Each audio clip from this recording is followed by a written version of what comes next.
लंबे समय से पॉपुलर फ्रंट ऑफ इंडिया यानी पीएफआई जांच एजेंसियों की रडार पर था। फिलहाल इस संगठन पर 5 सालों के लिए प्रतिबंध लगा दिया गया है। प्रतिबंध से पहले सुरक्षा एजेंसियों ने संगठन के कई ठिकानों पर और इससे जुड़े लोगों के यहाँ छापेमारी की। केंद्र सरकार का कहना है कि पीएफआई का संबंध आतंकी संगठनों से है। यह देश की आंतरिक सुरक्षा के लिए बड़ा खतरा बन गया है। राष्ट्रीय जांच एजेंसी एनआईए और प्रवर्तन निदेशालय ईडी द्वारा अलग अलग राज्यों में पीएफआई के मौजूद ठिकानों पर कई दिनों तक छापेमारी की गई। साथ ही संगठन के महासचिव अनीस अहमद सहित बड़ी संख्या में लोगों को गिरफ्तार भी किया गया।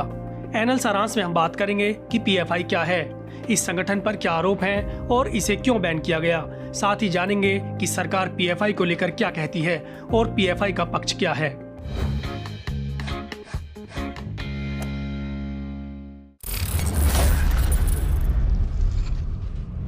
पॉपुलर फ्रंट ऑफ इंडिया यानी पीएफआई एक इस्लामिक सामाजिक व राजनीतिक संगठन है जो खुद को पिछड़े और अल्पसंख्यकों की आवाज उठाने वाला बताता है।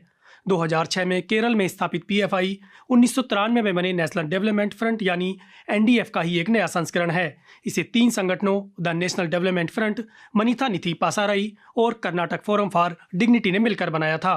22 नवंबर 2006 को केरल के कोझिकोड में हुई एक बैठक में तीनों संगठनों का विलय कर पीएफआई बनाने का फैसला लिया गया। इसकी स्थापना के बाद कई अन्य संगठन भी पीएफआई में शामिल हो गए।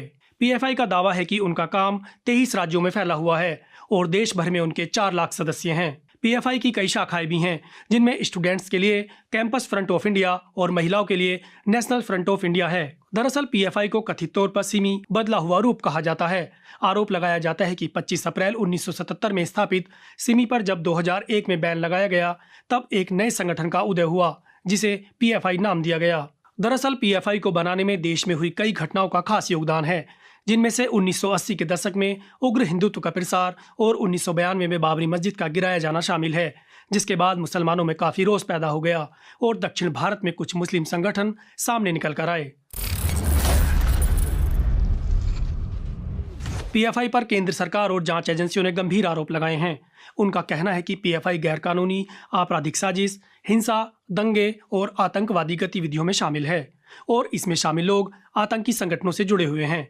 इसके चलते पीएफआई के साथ साथ उसके 8 सहयोगी संगठनों पर भी प्रतिबंध लगा दिया गया। शाहीन बाग हिंसा, 2020 में दिल्ली के जहांगीरपुरी इलाके में हुए दंगे, राजस्थान के खरगोन में हुई हिंसा या फिर कर्नाटक में भाजपा नेता की हत्या, इन सब मामलों में भी पीएफआई का नाम उठाया जाता रहा है। यही नहीं, जांच एजेंसियों के मुताबिक पीएफआई के Islamic state of Iraq and Syria यानी आईएसआईएस जैसे आतंकवादी संगठनों के साथ भी संबंध सामने आए हैं। पीएफआई के साथ साथ